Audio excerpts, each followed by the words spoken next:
Medical science পড়াশোনা না করে যদি ডাক্তারি করা না যায়, সায়েন্স নিয়ে পড়াশোনা না করে যদি বিজ্ঞানী হওয়া না যায়, ওকালতি না পড়ে যদি অ্যাডভোকেট হওয়া না যায়, আমি দেখি বাংলাদেশের টক শোর নামে বুদ্ধিজীবীরা যখন তখন ইসলাম নিয়ে মন্তব্য করে, অথচ কায়দা বগদাদির জ্ঞানটুকুনো নাই, নুরানি কায়দাও জানে না ভালো করে, ঠিক কিনা?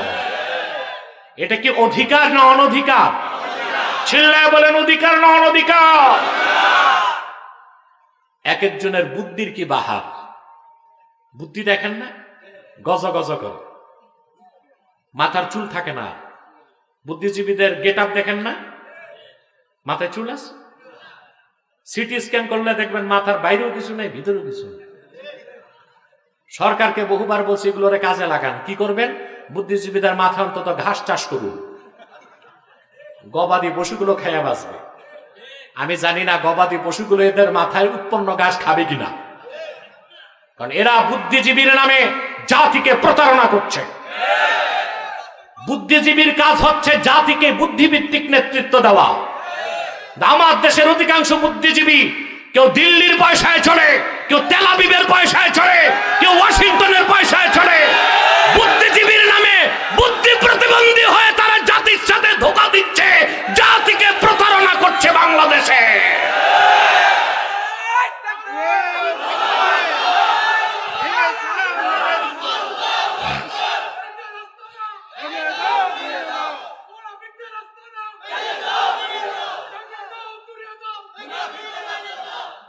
টক শো করে, কি করে? জীবনভর টক শো শুনলাম, মিষ্টি শো আর পাইলাম। এত টক কি ভালো লাগে? কথা বলেন।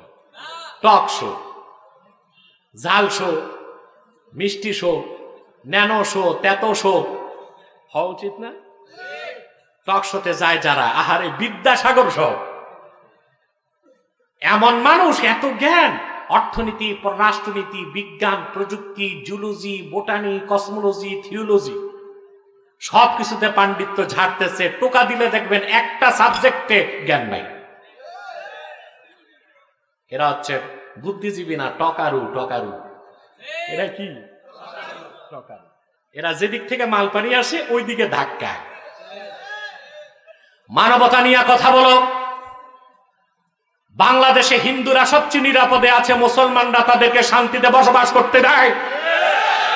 কিন্তু ফরিদপুরে নিরীহ মুসলমানকে যারা হত্যা করলো, তাদের বিচারের দাবিতে টকশোতে বুদ্ধিজীবীরা একটা কথাও বলো নাই কেন?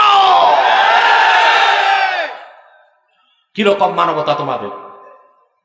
একটা মানববন্ধন করলা না কেন? কথা বলে না। একটা সংবাদ সম্মেলন করলা না কেন যে নিরীহ মুসলমান যাদেরকে উগ্রপন্থী হিন্দুরা পিটিয়ে মারছে সেই হিন্দুদের বিচার চাই? বলো নাই কেন? দাদারা পয়সা পাঠাবে না। দিল্লিতে বৃষ্টি হয়, বাংলাদেশে ছাতা খোলে। বাংলাদেশের মানুষ তোমাদেরকে চিনে ফেলেছে। মানবতার পক্ষে তোমাদের স্লোগান নয়, মানবাধিকার প্রতিষ্ঠা তোমাদের কাজ নয়, সাম্প্রদায়িকতা প্রতিষ্ঠা তোমাদের কাজ নয়, ইসলাম ও মুসলমানের বিরোধিতা করেই তোমাদের কাজ হয়েছে বুদ্ধিজীবীরা। এদেশের মানুষের চোখ কান খুলে যাচ্ছে। ভণ্ডামি আর বেশি দিন চলবে না, চলবে না। সম্মানিত সুধী, টক শোতে বসে বিদ্যার কি বহ, সব বুঝে কথা বলেন। অথচ আমি কোন টক শো বা ডিবেট না, নর্মাল কোন বক্তব্য রাখতে গেলেও প্রচুর পড়াশোনা করি, বুঝেন না? এ পর্যন্ত বহু নাস্তিক আমার সাথে বসছে ডিবেটে। নাস্তিক না, নাস্তিকদের দাদারা।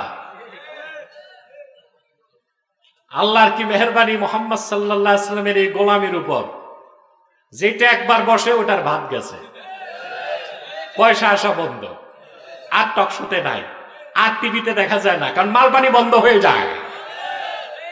এই জন্য এখন অফার করলো আর বসতে চায় না। আমার নাম বলে বলে ওর সাথে না, অন্য কাউকে দেখো। নির্যাতন, নিপীড়ন আর কাফেরের প্রতারণা থেকে বাঁচতে হলে আমাদেরকে ঐক্যবদ্ধ হতে হবে, দ্বীন ইসলামের দিকে ফিরে আসতে হবে। গণতন্ত্র আপনাকে মুক্তি দিতে পারবে না, জিহাদি একমাত্র আপনাকে মুক্তি দিতে পারবে, দ্বীন ইসলামী আপনাকে মুক্তি দিতে পারবে। তার প্রমাণ দেখেন আফগানিস্তানে, যাদেরকে বলেন আপনারা মোল্লা, এই মোল্লারা 34 বছর জিহাদ করছে। কত বছর? 19 বছর রাশিয়ার বিরুদ্ধে, 14 বছর রাশিয়ার বিরুদ্ধে, 19 বছর আমেরিকার বিরুদ্ধে। যে মোল্লাদের কাছে পাগড়ি টুপি জায়নামাজ ছাড়া কিছু নাই, আর আছে এক একটা AK-47, আর বিপক্ষে এসেছে সোভিয়েত রাশিয়া এবং আমেরিকা, 34 বছর যুদ্ধ করছে, তারা নিয়ে এসেছে অত্যাধুনিক ফাইটার, টমাহক ক্ষেপণাস্ত্র, পৃথিবীর সবচেয়ে সেরা জার্মান লেপার্ড ট্যাঙ্ক, স্যাটেলাইট ব্যবস্থা, সবকিছু আছে। কিন্তু মোল্লাদের কাছে শোচনীয় পরাজিত হয়ে যুক্তরাষ্ট্র নির্ধারিত তারিখের আগে আটলান্টিক পাড়ি দিয়ে পালাইছে। আর আমাদের বাংলাদেশের দিকে তাকান, আমাদের দেশে কে ক্ষমতায় বসবে আর কে নামবে সিদ্ধান্ত হয় আটলান্টিকের ওপার থেকে। যুক্তরাষ্ট্রের স্টেট ডিপার্টমেন্ট সিদ্ধান্ত নেয় বাংলাদেশে কারা ক্ষমতায় বসবে আর কারা নামবে। তা আমরা কিভাবে স্বাধীন হলাম? বাংলাদেশে কারা ক্ষমতায় বসবে আর কে নামবে সিদ্ধান্ত নেওয়ার অধিকার তো জনগণের নাই। যুক্তরাষ্ট্রের স্টেট ডিপার্টমেন্ট নির্ধারণ করে দেয় কারা ক্ষমতায় যাবে, কারা নামবে। ওই আমেরিকা থেকে চোখ রাঙ্গালে আমার দেশের নেতারা বাংলাদেশে পেশাব করে দেয়। এটা ইজ্জত না, এটা জিল্লাত। ওই মোল্লাদের মতো আমরা যদি দিনের পথে ফিরতাম আর জিহাদকে ধরতাম, তাহলে পশ্চিমাদেরকে পাগলা কুত্তা পিটায় যেমন ঠিক করা হয়, বাইডেন, শ্যারন আর নেতানিয়াহুকে পিটায় তাদের বিষ দাঁত ভেঙে দিতে পারতাম আমরা, ঠিক কিনা বলে? আমাদের ইজ্জত আল্লাহর কোরআন এনে দিবে। দিনের পথেই ফিরতে হবে। জাতিসংঘ মুসলমানদের ভাগ্যের পরিবর্তন করবে না, কারণ চোরে চোরে মাসতুতো ভাই। জাতিসংঘ আমেরিকায় তারা খ্রিস্টান, ফিলিস্তিনিদেরকে মারে ইহুদিরা, তারা ইহুদি, খ্রিস্টান ইহুদি, সমস্ত মুসলিম একটি জাতি। আল কুফরু মিল্লাতুন ওয়াহিদা। জাতিসংঘ কোনোদিন মুসলমানের সমাধান করে দিবে না। তার প্রমাণ আপনারা দেখেছেন ফিলিস্তিনে। এই পৃথিবীর সবচেয়ে বড় সন্ত্রাসী দেশ ইসরায়েল। জাতিসংঘ ইরানকে সন্ত্রাসী দেশের তালিকায় এনেছে, আফগানিস্তানকে সন্ত্রাসী দেশের তালিকায় এনেছে, উত্তর কোরিয়াকে সন্ত্রাসী দেশের তালিকায় এনেছে, চায়নাকেও সন্ত্রাসী দেশের তালিকায় আনতে চেষ্টা করেছে। কিন্তু এই পৃথিবীর একটা অবুঝ শিশুকেও যদি জিজ্ঞেস করা হয় পৃথিবীর সবচেয়ে বড় সন্ত্রাসী দেশ কোনটা, বাংলাদেশে না আমেরিকাতেও যদি কোনো বাচ্চাকে জিজ্ঞেস করা হয় পৃথিবীর সবচেয়ে বড় সন্ত্রাসী দেশ কোনটা, আমেরিকার বাচ্চারাও বলবে most terrorist state in the world Israel. পৃথিবীর সবচেয়ে বড় সন্ত্রাসী দেশ হচ্ছে ইসরায়েল। জাতিসংঘ সেই ইসরায়েলকে স্যাংশন দেয় না, আমেরিকা সেই ইসরায়েলকে স্যাংশন দেয় না। কিন্তু ফিলিস্তিনের মুসলমান গত 7ই অক্টোবর যখন জিহাদের পথকে বেছে নিল, জাতিসংঘের সমাধান মানে নাই। 70 বছর ইসরায়েলের যে বিষ দাঁত গজাইছে তা ভেঙে দিছে আলহামদুলিল্লাহ। যদিও বা 35,000 মুসলমানের রক্ত ঝরেছে, কিন্তু ইসরায়েলকে উচিত শিক্ষা দিয়ে দিছে মুসলমানে বা। তাহলে মোদ্দা কথা, আমার বক্তব্যের সাবস্টেন্স এটাই, আমাদেরকে মানব রচিত তন্ত্রমন্ত্র মতবাদকে লাথি মেরে দ্বীন ইসলামকে আঁকড়ে ধরতে হবে। পশ্চিমা খ্রিস্টানদের কাছে সমাধান খুঁজলে হবে না। জিহাদের ময়দানে ইনসাফের তরবারি দিয়াই আমরা আমাদের ভাগ্যের পরিবর্তন মুসলমান যেদিন করতে শিখবো, সারা দুনিয়ার পরাশক্তি আমাদের কাছে পরাজিত হয়ে যাবে ইনশাআল্লাহ। আব্দুল্লাহ বিন আব্বাস রাসূলুল্লাহর আপন চাচাতো ভাই ছিলেন। আল্লাহর হাবিব যেদিন বিদায় হজ্জে আরাফার ময়দানে উপস্থিত হয়েছিলেন, সেই দিন আব্দুল্লাহ বিন আব্বাস ছিলেন নাবালেগ। বুখারী শরীফ কিতাবুল ইলমে এসেছে, তিনি বলেন আমি মিনাতে নামাজে শরীক হলাম, আল্লাহ রসুল নামাজ পড়াচ্ছিলেন। তিনি বলেন আমার বয়স কত ছিল, তিনি বলছেন কদ না হাসতুল ইহতিলাম, আই কদ ক্বারাবতুল ইহতিলাম, আমি বালেগ হই নাই, বালেগের কাছাকাছি পৌঁছেছি। তো বলা হয় তার বয়স ছিল 14 বছর। কত? ছেলেরা বালেগ হয় কত বছরে? 15 বছর। আব্দুল্লাহ বিন আব্বাসের বয়স ছিল, নাবালেগ থাকতে তিনি হয়ে গেলেন সকল মুফাসসিরদের সম্রাট।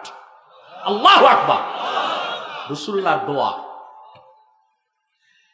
তিনি বলেন, আমি আল্লাহর হাবিবের জন্য অজুর পানি নিয়ে দাঁড়িয়েছিলাম। আল্লাহর হাবিব অজুর পানি দেখে খুশি হয়ে আমাকে ওনার সিনা মোবারকের সাথে লাগায় শুধু বললেন, আল্লাহুম্মা আল্লিমহু তাউইল। আল্লাহ, তুমি আমার এই ছোট্ট ভাই ইবনে আব্বাসকে কোরআনের ব্যাখ্যা শিখায় দাও। আল্লাহর হাবিবের এতটুকুন দোয়ার কারণে আল্লাহ পাক নাবালেক আব্দুল্লাহ বিন আব্বাসের সিনায় 30 পারা কোরআনের তাফসীর ঢেলে দিলেন। আবু বকর, ওমর, উসমানের মতো এত বড় বড় সাহাবী কোরআন শরীফ না বুঝলে আব্দুল্লাহ বিন আব্বাস থেকে জিজ্ঞেস করতেন, বলেন সুবহানাল্লাহ।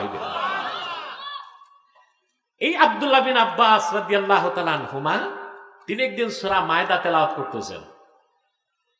তো ওনার সামনে বসা ছিল মুসলিমরা, জানাতন মুসলিম না তো, সব তাবিঈন। কি ছিলেন? মদিনা মুনাওয়ারাতে কিছু ইহুদি ছিল। আব্দুল্লাহ বিন আব্বাসের ঘটনাটা তায়েফে ঘটেছে। কোথায়? উনি শেষ জীবনটা তায়েফ কাটিয়েছেন। তো তখনও আরবে কিছু ইহুদি রয়ে গিয়েছিল, ওগুলো ছিল ইহুদিদের বড় বড় পণ্ডিত, স্কলার। তো মুসলমানদের সাথে ওনার কাছ থেকে তেলাওয়াত শুনতেছিল এক ইহুদি পণ্ডিত। আহমদ বিন হাম্বল তার মুসনাদে নাম উল্লেখ করছেন, তিরমিজিতে নামটা আসে নাই। ওই ইহুদি আলেমের নাম ছিল কাবুল আহবার। কি নাম? ১,৫০০ বছর আগে সাহাবীদের যুগে তার চেয়ে বড় ইহুদিদের মধ্যে আর একজন আলেম ছিল না। সেও নিচে বসে কোরআন শরীফ শুনতেছে। আব্দুল্লাহ বিন আব্বাস রাদিয়াল্লাহু তাআলা আনহুমা তিনি যখন সূরা মায়দা তেলাওয়াত করে পড়তে লাগলেন, আল ইয়াউমা আকমালতু লাকুম দীনাকুম ওয়া আতমামতু আলাইকুম নি'মাতি ওয়া রাদিতু লাকুমুল ইসলাম দীনা, কোরআনের এই আয়াতটা শুনে ইহুদি আলেম কাবুল আহবার বসার থেকে দাঁড়ায় গেছে। সুবহানাল্লাহ। একটা ইহুদি কোরআন শুনে বসার থেকে দাঁড়ায় গেছে। ফাঁকে দিয়ে একটা কথা বলতেই হয়, সাহাবীদের যুগে ইহুদিরাও কোরআন শুনতে পছন্দ করত, না মানলেও কোরআন শুনতে ওরা মজা পাইত। আর আমার দেশে কিছু মুসলিম নামদারি আছে, কোরআন মানতেও চায় না, শুনতেও চায় না, ওরা ইহুদিদের চেয়ে নিকৃষ্ট। আছে না? কোরআন শরীফের তাফসীর মাহফিল হলে ঢাকাতে, গ্রাম দেশে 17টা শর্ত আর ঢাকায় 34টা শর্ত। কতটা? মাইক দেওয়া যাবে না, সাউন্ড বক্স, মাইক দিলে 4টা, এই সেই। কেন? ওই যে মুনাফিকদের কানে কোরআনের আওয়াজ গেলে কলিজা জ্বলে, তো থানায় যে কমপ্লেইন করে। অবাক লাগে আমার, পহেলা বৈশাখে যখন বৈশাখী মেলা হয়, ডিজে পার্টি হয়, 31st নাইটে কান ফাটা শব্দে গান বাজে, তখন তাদের কলিজায় আগুন জ্বলে না। কোরআনের আয়াত শুনলে কলিজায় আগুন জ্বলে। মুসলিম নামদারি মুনাফিক গুলো ইহুদিদের চোখ খারাপ। ঠিক কিনা? রাসূলুল্লাহর জামানায় কাফেররা কোরআন শরীফ মানে নাই, সবাই শুনতে পছন্দ করত, কোরআন শরীফ বুঝতেও ভালো। কাবুল আহবার বসার থেকে দাঁড়ায় গেছে। দাঁড়িয়ে সে তার অভিব্যক্তি কি প্রকাশ করলো বুঝলেন না? তার যে এক্সপ্রেশন অফ মাইন্ড, এই আয়াতটা শুনে সে কি বুঝলো তা তো শুনবেন। বলবো, ইহুদি পণ্ডিত কাবুল আহবার বলল, আব্দুল্লাহ বিন আব্বাস, এইরকম একটা আয়াত কোরআন কারিমে আছে, আমি জানতাম না। লাউ নাযালাত হাযিহিল আয়াতু আলাইনা লাত্তাখাযনা যালিকাল ইয়াওমা ঈদা। যদি এরকম একটা আয়াত আমাদের নবী মুসার উপর অবতীর্ণ তাওরাতে আল্লাহ নাজিল করতেন, খুশির চোটে আমরা ইহুদিরা আয়াত নাজিলের দিনটারে ঈদের দিন বানায় নিতাম। আমরা তেলাওয়াত শুনি, বুঝি না, ওরা তেলাওয়াত শুনতো, কথা বলে না। সে বলল, এইরকম একটা আয়াত যদি আমাদের নবী মুসার উপর আল্লাহ নাজিল করত, এই একটা আয়াতের সম্মানে আয়াত নাজিলের দিনকে আমরা ঈদের দিন বানাইতাম। এর থেকে কি এই আয়াতের ফজিলতটা বুঝতে পারতেছেন? কথা বলেন। আব্দুল্লাহ ইবনে আব্বাস রাদিয়াল্লাহু তাআলা আনহুমা জবাব দিলেন, ইহুদি তুমি জানো না? قال والله إنها نزلت على رسول الله صلى الله عليه وسلم في يوم عيدين يوم عرفة ويوم جمعة। আল্লাহর কসম রে ইহুদি তুমি জানো না, আমি জানি আল্লাহর আখিরি নবী মুহাম্মদ সাল্লাল্লাহু আলাইহি সাল্লামের উপরে আয়াত নাজিল হয়েছে এমন একদিন যেই দিন ডবল ঈদ হয়েছে। দিনটা ছিল হজের দিন, দিনটা ছিল জুমুয়ার দিন। বিশ্ববরণ্য মুফাসসির ইমামে খাজেন তাফসীর খাজেন এই আয়াতের ব্যাখ্যা করতে যে ফজিলতে লেখেন, আল্লাহর আখিরি নবী, নবীগণের মাথার তাজ আমার নূর নবীজি মুহাম্মদ সাল্লাল্লাহু আলাইহি ওয়াসাল্লাম বিদায় হজ্জের দিন আরাফার ময়দানে উপস্থিত ছিলেন। রাসূলুল্লাহ উষ্ট্রির পিঠে বসা ছিলেন। আসর নামাজের শেষ সময়, মাগরিব নামাজের কিছু আগে আল্লাহর হাবিবের সামনে একজন দুইজন নয়, এক বর্ণনায় 1,24,000 সাহাবী দাঁড়ায় ছিলেন, আরেক বর্ণনায় 1,40,000 সাহাবী দাঁড়ায় ছিলেন। বর্ণনায় এত অমিল কেন প্রশ্ন আসে? দেখেন আমি কিন্তু মুনাজাত করে দিব, মনোযোগ না থাকলে স্ট্যান্ড বাই মুনাজাত করে দিব, অ্যাটেনশনটা আমার দিকে রাখেন, আর কিছু জবাব দিবেন, পারবেন না? গরমে গেছে পুরো আপনাদের ব্যাটারি। আমাকে তো প্রাণ বন্ধ রাখতে হবে না? কথা বলে না। কমিউনিকেশন গেট হলে তো আমিও চলতে পারবো না। আর কিছু সময় একটা মেসেজ দিয়ে আমি মুনাজাত করে দেব ইনশাআল্লাহ। একটা আয়াতের ব্যাখ্যা তো বুঝতে হবে, ঠিক না? সম্মানিত সুধী, বর্ণনায় অমিল কেন? একটা বর্ণনায় রাসূলুল্লাহর সামনে ছিলেন 1,24,000 সাহাবী, আরেক বর্ণনায় 1 লাখ। কোনো অমিল নাই। যারা 1,24,000 সাহাবী গণছেন তারা নারী আর শিশুদের বাদ দিয়েছেন, আর যারা 1,40,000 গণেছেন তারা নারী আর শিশুদেরকে গণছে। রাসূলুল্লাহর সামনে লক্ষাধিক সাহাবী দাঁড়িয়েছিলেন। দিনটা ছিল হজের দিন, দিনটা ছিল জুমুয়ার দিন। আরাফাত ময়দানে আল্লাহর হাবিব উষ্ট্রির পিঠে বসা ছিলেন।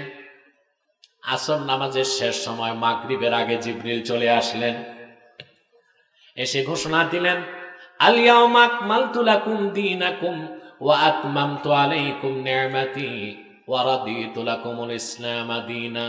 আজকের এই মহান দিনে আমি আল্লাহ তোমাদের জন্য দিনকে পরিপূর্ণ করে দিলাম, তোমাদের উপর আমার নিয়ামতকে পরিসমাপ্ত করলাম। সুবহানাল্লাহ বলেন। আমার ভাইয়েরা, আল্লাহর হাবিব মুহাম্মদ সাল্লাল্লাহু আলাইহি সাল্লামের কাছে অবতীর্ণ কোরআনে আল্লাহ ঘোষণা করলেন, আজকের এই আরাফার পবিত্র দিনে আমি তোমাদের জন্য দিনকে পরিপূর্ণ করে দিলাম। এই কথার ওজনটা বুঝেন নাই আপনারা? তার মানে হচ্ছে দিনের দাওয়াত শুরু করেছেন হযরতে আদম, হযরত ঈসা পর্যন্ত 1 লক্ষের উপর নবী হাজার হাজার বছর দিনের দাওয়াত দিয়েছেন, দিন তো পরিপূর্ণ হয় নাই। কিন্তু আখিরি নবী মুহাম্মদ সাল্লাল্লাহু আলাইহি ওয়াসাল্লাম কালেমার দাওয়াত দিয়েছেন মাত্র 23 বছর, দিনের দাওয়াত দিয়েছেন মক্কায় 13 বছর, মদিনায় 10 বছর।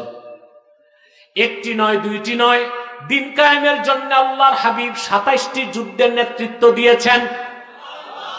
উহুদ ময়দানে আপন দাঁত শহীদ করেছেন, তাইফে রক্ত ঝরিয়েছেন। আল্লাহ পাক ঘোষণা করলেন, লাখের উপর নবী হাজার হাজার বছর দিনের দাওয়াত দিয়েছে, দিন পরিপূর্ণ হয় নাই।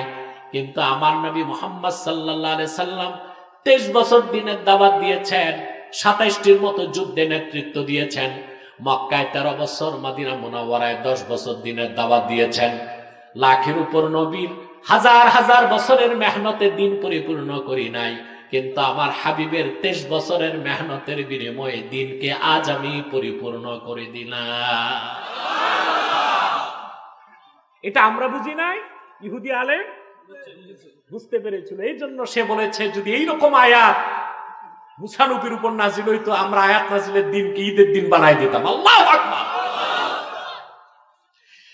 আমার ভাইয়েরা, আদম থেকে ঈসা পর্যন্ত লাখের উপর নবী এক সময় আসে নাই, একটা জাতির কাছে আসে নাই, একটা দেশে আসে নাই। যুগে যুগে, দেশে দেশে, জাতিতে জাতিতে লাখের উপর নবী হাজার হাজার বছর দিনের দাওয়াত দিয়েছেন, দিন পরিপূর্ণ হয় নাই। কিন্তু মুহাম্মদ সাল্লাল্লাহু আলাইহি ওয়াসাল্লাম ১৫০০ বছর আগে মাত্র ২৩ বছর দিনের দাওয়াত দিয়েছেন, আল্লাহ দিনকে পরিপূর্ণ করে দিয়েছেন। প্রাণ খুলে বড় শ্বাস নিয়ে বলেন আলহামদুলিল্লাহ। ২ নাম্বার ঘোষণা, ওয়া আতমামতু আলাইকুম নি'মাতি, তোমাদের উপর আমার নিয়ামতকে পরিসমাপ্ত করলাম। তার মানে দিন পরিপূর্ণ, পরিসমাপ্ত। ওহির দরজা আজকে থেকে, এরপর থেকে বন্ধ হয়ে যাবে। আমার নবী মুহাম্মদ সাল্লাল্লাহু আলাইহি সাল্লামের পরে কিয়ামত পর্যন্ত আর কোন প্রকারই নবী কিংবা রাসূল আসবে না। কোরআন হচ্ছে সর্বশেষ চূড়ান্ত আসমানি কিতাব, আর ওহী লাগবে না, ওহী আসবে না। ওয়া রাদিতু লাকুমুল ইসলামা দীনা, সকল পূর্বের দিন, ধর্ম, তন্ত্র মন্ত্র, মতবাদ সব গ্রহীত করে আমি শুধুমাত্র আমার হাবিবের রক্তচড়া দিনকে স্বীকৃতি দিয়ে দিলাম। এতটুকু বুঝছেন? যে দিনটার ব্যাপারে আল্লাহ ঘোষণা দিলেন, ওই দিনের নাম কি? মাশাআল্লাহ, আমি বুঝলাম যে আমার আর জনা বুঝতেছেন। যে দিনের ব্যাপারে আল্লাহ এত বড় ঘোষণা দিলেন কোরআন কারিমে, ওই দিনের নাম কি? এটাকে বাংলা করলে আমরা বলি ইসলাম ধর্ম। কি বলি? না, দিন অর্থ শুধু ধর্ম না, তাহলে ইসলামকে খাটো করা হয়। কি করা হয়? দিনের 4টা অর্থ। কয়টা? যারা প্রকৃতপক্ষে কোরআন হাদিস বুঝে না, তারাই তো স্টেজে উঠে গোলমাল লাগায়, বলে আল্লাহ বলছেন লাকুম দীনুকুম ওয়ালিয়া দিন, ধর্ম যার যার, উৎসব সবার। সে দিনের অর্থ বুঝে নাই। দিনের অর্থ একটু বুঝাবো? কথা বলেন। দিনের 4টা অর্থ। কয়টা?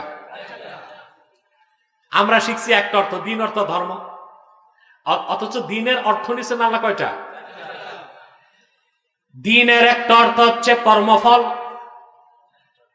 যেমন আল্লাহ রাব্বুল আলামিন বলেছেন আলহামদুলিল্লাহি রাব্বিল আলামিন আর রাহমানির রহিম মালিকি ইয়াউমিদ্দিন।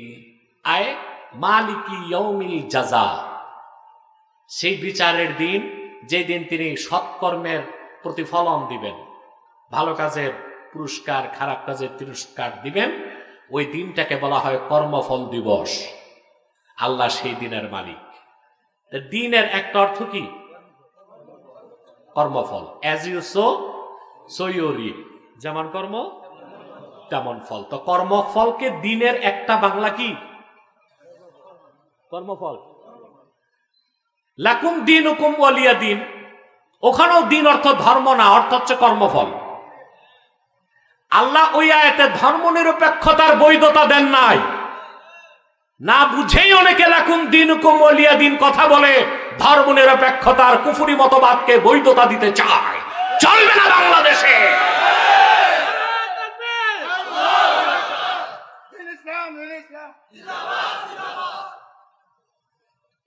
ওখানেও দিন অর্থ কি?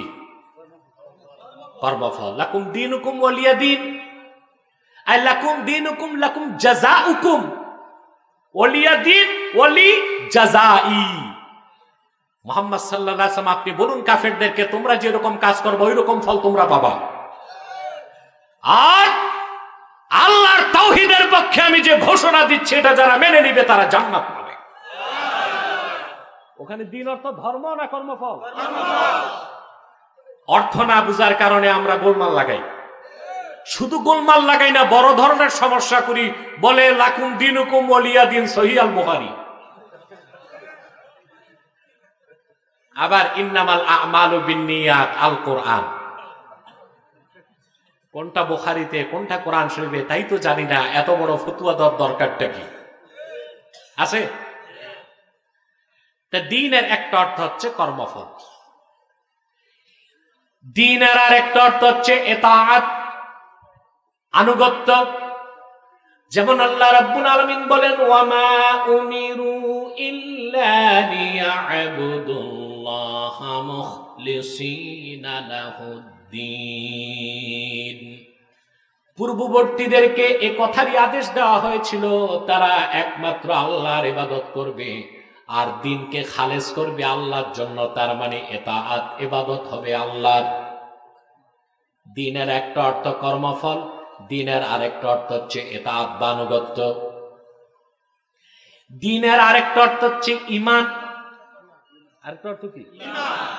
আল্লাহ রাব্বুল আলামিন বলেন, কুল আতুআল্লিমুনাল্লাহা বিদীনিকুম ওয়াল্লাহু ইয়া'লামু মা ফিস সামাওয়াতি ওয়া মা ফিল আরদ। প্রিয় হাবিব মুহাম্মদ সাল্লাল্লাহু আলাইহি ওয়াসাল্লাম, আপনি বলুন বেদুইনদেরকে, যাদের অন্তরে ঈমান নাই, বাইরে ঈমান দেখায়, তাদেরকে বলুন, তোমরা কি তোমাদের অন্তরে দ্বীন, তার মানে ঈমান আছে না নাই, তা কি আল্লাহরে শিখাতে চাও নাকি? আল্লাহ তো সবই জানেন। তো দ্বীনের একটা অর্থ কর্মফল, দ্বীনের একটা অর্থ আনুগত্য, দ্বীনের একটা অর্থ ঈমান। যেমন আল্লাহ তাআলা আরেক জায়গায় বলেন, وَمَن يَبْتَغِي غَيْرَ الْإِسْلَامِ دِينًا فَلَن يُقْبَلَ مِنْهُ وَهُوَ فِي الْآخِرَةِ مِنَ الْخَاسِرِينَ। আর যে ব্যক্তি মুহাম্মদ সাল্লাল্লাহু আলাইহি সাল্লামের উপর ঈমান আনবে না, এখানে দ্বীন মানে ঈমান, অর্থ কি? জোরে বলেন। মুহাম্মদ সাল্লাল্লাহু আলাইহি ওয়াসাল্লামের রিসালাতকে যে বিশ্বাস করবে না, ঈমান আনবে না, তার দাড়ি, টুপি, জুব্বা, কুর্তা, নামাজ, রোজা, কুরবানি 2 পয়সার মূল্য আল্লাহর কাছে নাই। কিয়ামতের দিন সে কাফেরদের কাতারে শামিল হয়ে যাবে। তো দ্বীনের কতগুলো অর্থ পেলাম আমরা। দ্বীনের চতুর্থ অর্থ হচ্ছে শরীয়ত, বিধিবিধান। সুবহানাল্লাহ বলেন। চতুর্থ অর্থ কি? বিধিবিধান, শরীয়ত। যেমন আল্লাহ তাআলা বলেন, আল-ইয়াওমা আকমালতু লাকুম দীনাকুম। এখানে দ্বীন মানে হচ্ছে জীবন বিধান। সুবহানাল্লাহ। শরীয়ত, করণীয়, বর্জনীয়। সুবহানাল্লাহ।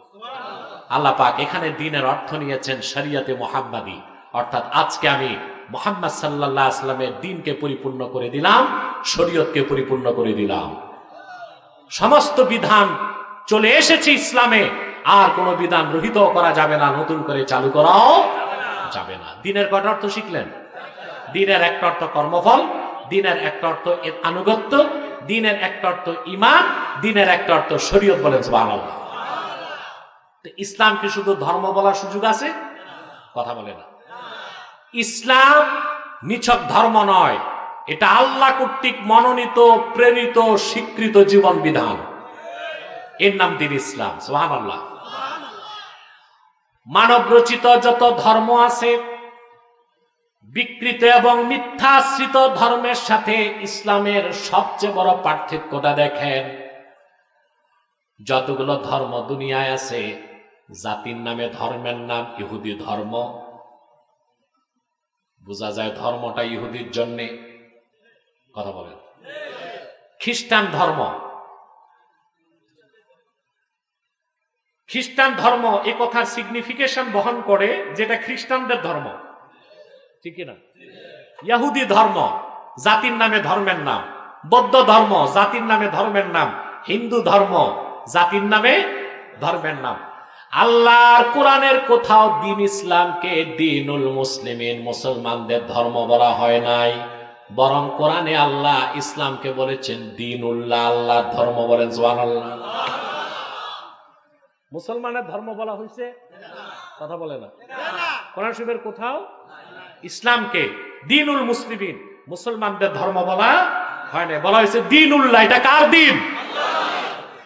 আল্লাহ রাব্বুল আলামিন বলেন, ইযা জাআ নাসরুল্লাহি ওয়াল ফাথ ওয়া রাআইতান নাসা ইয়াদখুলুনা ফি দীনিল্লাহি আফওয়াজা। ইসলামকে আল্লাহ বলেছেন দ্বীনুল্লাহ, আল্লাহর দ্বীন। ইসলামকে শুধু আল্লাহ নিজের দিন বলেন নাই, ইসলামকে আল্লাহ বলেছেন নূর। কি বলছেন? শুধু নূর বলেন নাই, আল্লাহ নূরুল্লাহ বলছেন। আল্লাহ নূর বলেন, সুবহানাল্লাহ বলেন নাই? আল্লাহ রাব্বুল আলামিন বলেন ইউরিদুনা লিইউতফিউ নূরাল্লাহি বিআফওয়াহিহিম ওয়াল্লাহু মুতিম্মু নূরিহি ওয়ালাউ কারিহাল কাফিরুন। কাফের মুশরিকরা চায় তাদের মুখের ফু দিয়ে আল্লাহর নূরকে নিভায় দিবেন। এটা নিবানো সম্ভব না, অবশ্যই আল্লাহ তার নূরকে পরিপূর্ণতা দান করবেন। ১,৫০০ বছর আগে আরাফার ময়দানে সেই ঘোষণাই আল্লাহ দিয়েছেন, দিন পরিপূর্ণ হয়ে গেছে। তার মানে আল্লাহর নূর দিন ইসলাম, যেটা চেরাগে মুহাম্মাদি, এটা পরিপূর্ণ হয়ে গেছে। কিয়ামত তক পৃথিবীর যত কাফের আছে, মুশরিক আছে, বেঈমান আছে, অপশক্তি, পরাশক্তি, ধরাশক্তি, মহাশক্তি, কারো পক্ষে চেরাগে মুহাম্মাদি দিন ইসলামকে নিবানো সম্ভব হবে না।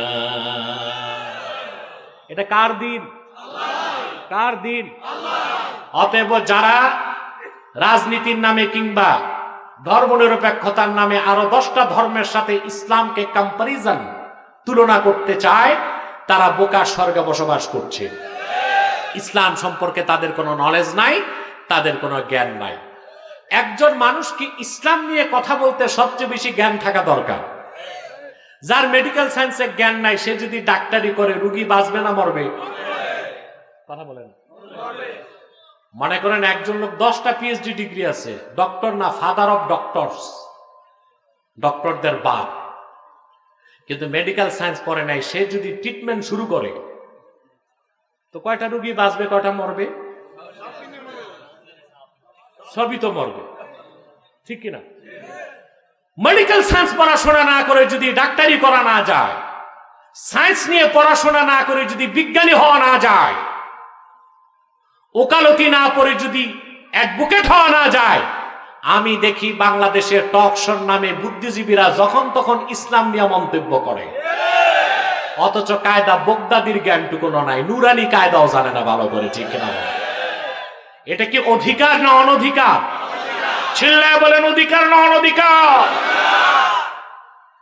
এক একজনের বুদ্ধির কি বাহার, বুদ্ধি দেখেন না, গজ গজ করে, মাথার চুল থাকে না। বুদ্ধিজীবীদের গেট আপ দেখেন না, মাথায় চুল আছে। সিটি স্ক্যান করলে দেখবেন মাথার বাইরেও কিছু নেই, ভিতরেও কিছু নেই। সরকারকে বহুবার বলছি এগুলোরে কাজে লাগান। কি করবেন? বুদ্ধিজীবীদের মাথা অন্তত ঘাস চাষ করুন, গবাদি পশুগুলো খেয়ে বাঁচবে। আমি জানি না গবাদি পশুগুলো এদের মাথায় উৎপন্ন ঘাস খাবে কিনা, কারণ এরা বুদ্ধিজীবীর নামে জাতিকে প্রতারণা করছে। বুদ্ধিজীবীর কাজ হচ্ছে জাতিকে বুদ্ধিভিত্তিক নেতৃত্ব দেওয়া। আমার দেশের অধিকাংশ বুদ্ধিজীবী কেউ দিল্লির পয়সায় চলে, কেউ তেল আবিবের পয়সায় চলে, কেউ ওয়াশিংটনের পয়সায় চলে।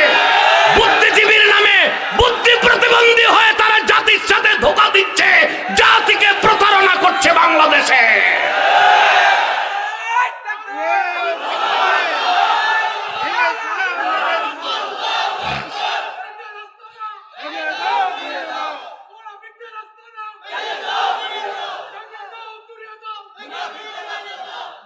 টক শো করে, কি করে? জীবনভর টক শো শুনলাম, মিষ্টি শো আর পাইলাম। এত টক কি ভালো লাগে? কথা বলেন। টক শো, জাল শো, মিষ্টি শো, ন্যানো শো, তেতো শো হওয়া উচিত না? টক শোতে যায় যারা, আহারে বিদ্যাসাগর সহ এমন মানুষ, এত জ্ঞান, অর্থনীতি, পররাষ্ট্রনীতি, বিজ্ঞান, প্রযুক্তি, জুলজি, বোটানি, কসমোলজি, থিওলজি, সবকিছুতে পাণ্ডিত্য ঝাড়তেছে। টোকা দিলে দেখবেন একটা সাবজেক্টে জ্ঞান নাই। এরা হচ্ছে বুদ্ধিজীবী না, টকারু। টকারু এরা কি?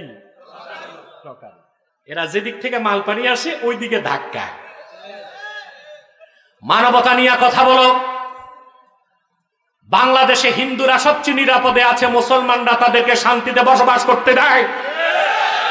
কিন্তু ফরিদপুরে নিরীহ মুসলমানকে যারা হত্যা করলো, তাদের বিচারের দাবিতে টকশোতে বুদ্ধিজীবীরা একটা কথাও বলো নাই কেন? কিরকম মানবতা তোমাদের? একটা মানববন্ধন করলা না কেন? কথা বলে না। একটা সংবাদ সম্মেলন করলা না কেন যে নিরীহ মুসলমান যাদেরকে উগ্রপন্থী হিন্দুরা পিটিয়ে মারছে সেই হিন্দুদের বিচার চাই? বলো নাই কেন? দাদারা পয়সা পাঠাবে না। দিল্লিতে বৃষ্টি হয়, বাংলাদেশে ছাতা খোলে। বাংলাদেশের মানুষ তোমাদেরকে চিনে ফেলেছে। মানবতার পক্ষে তোমাদের স্লোগান নয়, মানবাধিকার প্রতিষ্ঠা তোমাদের কাজ নয়, সাম্প্রদায়িকতা প্রতিষ্ঠা তোমাদের কাজ নয়, ইসলাম ও মুসলমানের বিরোধিতা করেই তোমাদের কাজ হয়েছে বুদ্ধিজীবীরা। এদেশের মানুষের চোখ কান খুলে যাচ্ছে। ভণ্ডামি আর বেশি দিন চলবে না, চলবে না।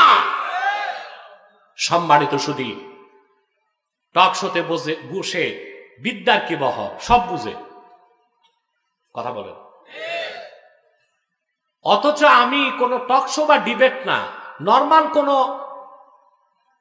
বক্তব্য রাখতে গেলে প্রচুর পড়াশোনা করি, বুঝেন না? এ পর্যন্ত বহু নাস্তিক আমার সাথে বসছে ডিবেটে। নাস্তিক না, নাস্তিকদের দাদারা। আল্লাহর কি মেহেরবানি মোহাম্মদ সাল্লাল্লাহু আলাইহি ওয়াসাল্লামের এই গোলামির উপর, যেটা একবার বসে ওটার ভাত গেছে, পয়সা আসা বন্ধ, আর টকশোতে নাই, আর টিভিতে দেখা যায় না, কারণ মালপানি বন্ধ হয়ে যায়। এই জন্য এখন অফার করলো আর বসতে চায় না। আমার নাম বলে বলে ওর সাথে না, অন্য কাউকে দেখো। কথা বলেন। ইসলামকে আপনি অন্য কোন 10টা ধর্মের সাথে তুলনা করতে পারবেন না। ইসলাম আল্লাহ কর্তৃক প্রেরিত। মুহাম্মদ সাল্লাল্লাহু আলাইহি ওয়াসাল্লাম আল্লাহর কাছ থেকে এনেছেন। আল্লাহ এই ধর্মকে স্বীকৃতি দিয়েছেন, পরিপূর্ণতা দিয়েছেন। একমাত্র আল্লাহর কাছে নির্বাচিত দ্বীনের নাম দ্বীন ইসলাম। বলেন সুবহানাল্লাহ। আর বুঝতে পারলাম? এবার আসেন, দ্বীনের পরিচয় না জানলে আপনি দ্বীনদার হতে পারবেন না, দ্বীনের কাজও করতে। 3টা জিনিসের সমষ্টির নাম দ্বীন ইসলাম। কয়টা? আমি খুব সহজে বলে যাচ্ছি, আপনারা মুখস্থ করে ফেলতে পারবেন। ঈমান, ইসলাম, ইহসান, 3 মিলে দ্বীন ইসলাম। আবার বলছি, ঈমান, ইসলাম, ইহসান, 3 মিলে দ্বীন ইসলাম। আবার বলবো, ঈমান, ইসলাম, ইহসান, 3 মিলে দ্বীন ইসলাম। সুবহানাল্লাহ। এখন সংক্ষিপ্ত ডেফিনেশন দিতে হচ্ছে, ঈমান কাকে বলে? যে লোকটা দেখি সমাজে 1 ওয়াক্ত নামাজ পড়ে না, মিথ্যা কথা কয়, চুরি চামারি বদমাশি করে, এ বলে নামাজ না পড়লে কি হবে, ঈমান ঠিক আছে। ওর মানে ও ঈমান চিনেই নাই, ঠিক কিনা? ঈমান কাকে বলে? সুবহানাল্লাহ। আমি যে সংজ্ঞা দিতে যাই, রাত পেরিয়ে যাবে, শেষ করা যাবে না। কিন্তু একজন মহান ব্যক্তির সংজ্ঞা আমার কাছে আছে। তিনি ইমাম আজম আবু হানিফা রাহমাতুল্লাহ। ওনাকে এমনি ইমাম আজম বলা হয় না। উনি কি বেশি দাওয়াত খাইতো আর নামাজ পড়ে, এর জন্য ইমাম আজম নাকি? সুবহানাল্লাহ। আমাদের দেশে এখন কিছু স্কলার বের হয়েছে লামাযহাবী, কোরআন হাদিস খুব একটা পড়ে নেই, আন্ডার ব্যবসা করে, মরিচের আড়তদার, গোল আলুর উৎপাদনকারী। ওনারা বড় বড় ফতোয়া দেয় আবু হানিফার বিরুদ্ধে। কে আবু হানিফা? 80 হিজরিতে তার জন্ম। 4 জন সাহাবী সাক্ষাৎ লাভ করছেন। 12 তাবেঈনের খেদমতে বসে এলেম শিখছেন। ব্যবসার টাকা দিয়া 20,000 মানুষকে আলেম বানাইছেন। সারা জীবনে কোরআন হাদিস থেকে 81,000 মাসালা ইস্তেনবাত করছেন। ওই ব্যক্তির নাম আবু হানিফা। তার নাম সুবহানাল্লাহ। ইমাম বুখারীর ওস্তাদের ওস্তাদের ওস্তাদের নাম আবু হানিফা। ইমামে আজম আবু হানিফা ঈমানের সংজ্ঞা দিয়েছেন, আল ঈমানু হুয়া মুজাররাদু তাসদীকি রাসূলিল্লাহ সাল্লাল্লাহু আলাইহি ওয়াসাল্লাম শুধুমাত্র আল্লাহর হাবিব মুহাম্মদ সাল্লাল্লাহু আলাইহি সাল্লামের রিসালাতকে বিশ্বাস করার নাম ঈমান। কথাটা বুঝে আসে নাই? তাহলে আল্লাহর তাওহীদের বিশ্বাস কই, আখিরাতের বিশ্বাস কই, নামাজের কথা কই, রোজার কথা কই, তাকদীরের কথা কই, ঈমান কিভাবে হয়ে গেল? প্রশ্ন আসে কিনা বলেন? ইমাম আজমের সংজ্ঞার ব্যাখ্যা হচ্ছে বিমা জা বিহি মুহাম্মাদুন সাল্লাল্লাহু আলাইহি ওয়াসাল্লাম উলিমা জারুরাতান। আল্লাহর আখিরি নবী মুহাম্মদ সাল্লাল্লাহু আলাইহি ওয়াসাল্লাম আল্লাহর পক্ষ থেকে যা কিছু এনেছেন ওইটা বিশ্বাস করার নাম ঈমান। রাসূলুল্লাহ আল্লাহর কাছ থেকে যা কিছু এনেছেন তার নাম কোরআন। কোরআন যে বিশ্বাস করলো সে তো তাওহীদকে মানলো, রিসালাতকে মানলো, আখিরাত মানলো, ঠিক কিনা বলেন? তাকদীরকে মানলো, ফেরেশতাদের মানলো, পরকাল মানলো, কিয়ামত মানলো। শুধু মুহাম্মদ সাল্লাল্লাহু আলাইহি সাল্লামের রিসালাতকে বিশ্বাস করলে আল্লাহ পাক বান্দার অন্তরে ঈমানের মূল সহ ৭৭টা শাখা গেঁথে দিবে। ব্যাখ্যা হচ্ছে মুহাম্মদ সাল্লাল্লাহু আলাইহি সাল্লাম আল্লাহর পক্ষ থেকে যা কিছু এনেছেন তার নাম কি? জোরে বলতে হবে। যা কিছু বলেছেন হাদিস, যা কিছু নীতি নির্ধারণ করেছেন সুন্নাহ। সেই কোরআন, সেই হাদিস, সেই সুন্নাহ অক্ষরে অক্ষরে বিশ্বাস করার নাম ঈমান। আমল করেন আর না করেন ওটা পরের কথা, বিশ্বাস করার নাম কি? শুধু কোরআন শরীফ মানলে মুমিন হওয়া যাবে না? হাদিস বিশ্বাস করতে হবে, সুন্নাত বিশ্বাস করতে হবে কিনা বলেন? আমার দেশে একটা নতুন ফিতনা বের হইছে, তাদের নাম আহলে কোরআন। আহলে হাদিস না, আহলে কোরআন। আহলে হাদিসরা তো বলে আমরা হাদিস মানি, কোরআন মানি, মাযহাব মানি না। এখন যেটা বের হইছে এটা মারাত্মক, এটা বলে আহলে কোরআন, শুধু কোরআন মানি, হাদিসও মানি না। এই ফেরকাটা নিজেদের নাম রাখছে আহলে কোরআন, তারা আহলে কোরআন না, আহলে শয়তান।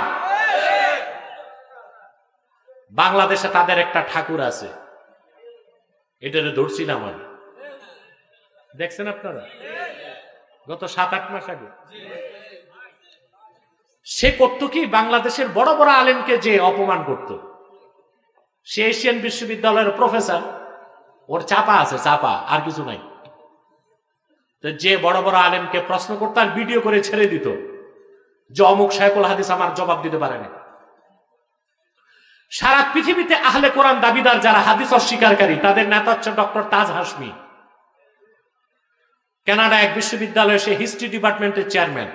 আমার সাথে 2 বছর আগে সে হেরে যাবার পর, ওটা তো নেতা, বাংলাদেশে যেটা পাতি নেতা, এটা চ্যালেঞ্জ করছে যে আমি আব্বাসীর সাথে বসবো, এবং চ্যালেঞ্জ কি, সে আমার বাড়িতে আসবে। তো আমি একটু চিন্তায় পড়ে গেলাম, জেনে বুঝে খরগোশ তো বাঘের গুহায় পা দেয় না, তো আমার বাড়িতে আসতেছে কেন? আমার তো ঘাড়ের রগ এমনি একটা বেকা, ও তো জানে। পরে টের পেলাম যে ঘটনা কি, সে আমার এখানে আসার আগে ক্যান্টনমেন্টে যে একজন কর্নেলকে দিয়ে নারায়ণগঞ্জের পুলিশ সুপারকে ফোন করছে, ফোর্স চাইছে। পুলিশ সুপার তাকে 12 জন ফোর্স দিয়েছে।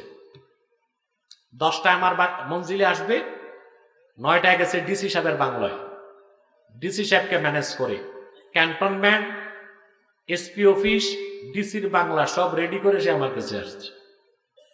ভিডিওটা দেখছেন?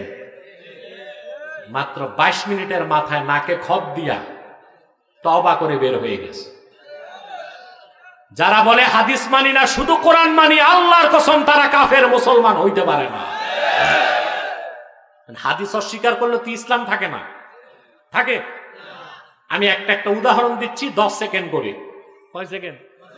1 মিনিট লাগবে না। ঈমানের পর ইসলামের মূল অস্তিত্ব প্রকাশ পায় নামাজে। নামাজ কয় ওয়াক্ত পড়েন? 5 ওয়াক্ত না? কিন্তু ফজর 2 রাকাত, যোহর 4 রাকাত, আসর 4 রাকাত, মাগরিব 3, এশা 4 কোরআনের কোথায় আছে? হাদিসে আছে। যদি কেউ বলে আমি কোরআন মানি, হাদিস মানি না, তাহলে তো নামাজ শেষ। নামাজের পর হচ্ছে যাকাত, নামাজের পর কি? উটের কয়টা জাকাত দিবেন, গরুর কয়টা দিবেন, স্বর্ণের কতটুক দিবেন, লাখে 2,500 টাকা জাকাত, এগুলো পাইলেন কই? হাদিসও লাগে, ফেকাও লাগে। তা হাদিস বাদ দিলে নামাজও যায়, জাকাতও যায়। এরপরে কি? হজ। কথা বলে না। হজের ফরজ কয়টা? 3টা। হাজি আছেন তো, হাজি যা তো বলেন না কেন? এহরাম বাঁধা, তাওয়াফে জিয়ারত, উকুফে আরাফা, কয়টা? এর একটাও বাদ গেলে হজ আর হবে না, পরের বছর আবার হজ করতে হবে, ঠিক না? কোরআন শরীফে আল্লাহ তাআলা বলেছেন, ওয়ালিল্লাহি আলান নাসি হিজ্জুল বাইতি মান ইসতাতা ইলাইহি সাবিলা। মানুষের উপর ফরজ করা হয়েছে তাদের মধ্যে যারা কাবায় পৌঁছার সক্ষমতা রাখে তারা যেন বাইতুল্লাহর হজ করে। বাইতুল্লাহর হজ, কাবার হজ। হজের 3টা ফরজের একটা হচ্ছে কাবার তাওয়াফ, আর একটা উকুফে আরাফা, আর একটা ইহরাম বাঁধা। কিন্তু আপনাদের কাছে প্রশ্ন, হজের দিন জিলহজের 9 তারিখ একটা হাজিও তো কাবায় থাকে না, সব থাকে আরাফার ময়দানে কেন? কারণ হাদিসে এসেছে, আল্লাহর হাবিব বলেছেন, আল হাজ্জু আরাফা, হজের সবচেয়ে বড় কাজ আরাফায় থাকা। তাইলে হাদিস বাদ দিলে নামাজ, রোজা, হজ একটাও খুঁজে পাওয়া যাবে না। 5 নাম্বার কি? সওম। 5 নাম্বার কি? রোজা। 5 নাম্বার কি? সওমের আল্লাহ 2টা অর্থ নিয়েছেন কোরআন শরীফে। কয়টা? কুতিবা আলাইকুমুস সিয়াম। বিরক্ত হচ্ছেন? এগুলো দরকারি কথা না? শুধু জরুরি না, অতীব জরুরি। আমি সবসময় এই জাতিকে ঈমান আকীদার কথা বেশি বলি, পর্দার কথা, কবর আযাবের কথা, এগুলো তো বক্তারা বলতেই আছে, ঠিক কিনা? মূল ঠিক করতে হবে। আমি নিজে মৌলবাদী, চাই জনগণ হোক মৌলবাদী, মানে মূলে বিশ্বাসী, ঠিক কিনা? কথা শুনতেছেন? সওম বা সওমের কয়টা অর্থ আল্লাহ নিছেন? সূরা বাকারায় আল্লাহ বলেছেন, কুতিবা আলাইকুমুস সিয়াম, ঈমানদাররা তোমাদের উপর সওমকে ফরজ করা হয়েছে। সে সওমের অর্থ হচ্ছে সূর্য উদিত হবার আগ থেকে অস্ত পর্যন্ত সারাদিন আপনি পানাহার থেকে বিরত থাকবেন। কথা বলেন, পানাহার থেকে বিরত থাকার নাম কি? সওম, বহুবচন সিয়াম। আবার সূরা মারইয়ামে আল্লাহ মরিয়মের প্রসঙ্গে বলেছেন, মরিয়মকে কোন পুরুষ স্পর্শ করে নাই, জিবরিলের ফু থেকে মরিয়মের পেটে ঈসা জন্ম নিয়েছে। সুবহানাল্লাহ বলবেন না? এখন ইহুদিরা এসে যদি মরিয়মকে ত্যাক্ত করে বলে কোন পুরুষের কাছে গেছিলা, সমস্যা না? আল্লাহ মরিয়মকে বলছেন, জিবরিলের মাধ্যমে শিখায় দিয়েছেন, বলো তুমি, ইন্নী নাযারতু লিররহমানি সাওমান ফালান উকাল্লিমাল ইয়াওমা ইনসিয়া।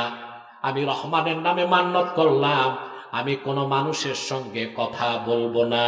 তাহলে পানাহার থেকে বিরত থাকার নামও সওম বা রোজা, আবার কথা না বলে চুপ থাকার নামও সওম বা রোজা। কোথায় সওমের অর্থ পানাহার না করা, কোথায় সওমের অর্থ কথা না বলা, নির্ধারণ করে দিয়েছে আল্লাহর হাবিবের হাদিস। এখন যদি কেউ বলে হাদিস মানি না, শুধু কোরআন মানি, তাইলে তো আমরা সুবিধা পেয়ে যাব, সকাল থেকে সন্ধ্যা যা মন চায় তা খাবো, রোস্ট, ব্রোস্ট, কোফতা, কাবাব, শুধু চুপ থাকবো, কথা বলবো না, রোজা হয়ে যাবে, কারণ চুপ থাকাও তো রোজা। তাহলে আর রোজার অস্তিত্ব থাকবে না। কোথায় সওম অর্থ চুপ থাকা, কোথায় সওম অর্থ না খাওয়া, নির্ধারণ করতে হয় কি দিয়ে? হাদিস দিয়ে। তাহলে যদি কেউ বলে আমি শুধু কোরআন মানি, হাদিস মানি না, নিঃসন্দেহে সে কাফের। চিল্লায় বলেন সে কি? কাফের। তাহলে ঈমান বুঝতেছেন?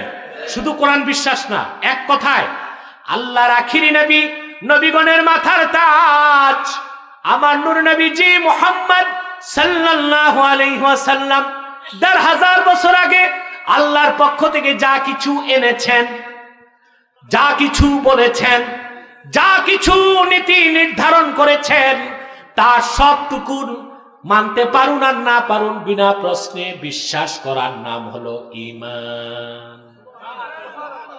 তারপরে ইসলাম, তারপরে ইহসান, তিনে মিলে কথা বলে না।